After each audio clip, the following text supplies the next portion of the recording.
তো গাইজ আসসালামু আলাইকুম। তো আজকে যে সামনে দেখতে পাচ্ছেন যে পার্সেলটি, এই কাস্টমারকে আমি অনেকক্ষণ ধরে ট্রাই করতেছি, কল দিচ্ছি কিন্তু উনি কল ধরতেছে না। তো আমি ওনার লোকেশনের কাছাকাছি চলে আসছি, ওনার বাসাও কিন্তু মেইন রাস্তার সাথে। তো আমি কিন্তু এখন ওনাদের বাসার সামনে গিয়ে ওনাকে ডাক দিচ্ছি, আপনারা দেখতে থাকেন।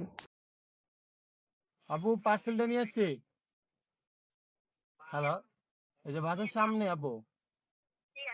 ওকে। তো আমি ভাবছি এই বাসাটা হচ্ছে ওনার, কিন্তু সামনের বাসাটা হচ্ছে কাস্টমারের। তা কাস্টমার উনি কিন্তু বাসা থেকে বাইরে হয়েছে। 2350 টাকা। ঠিক আছে।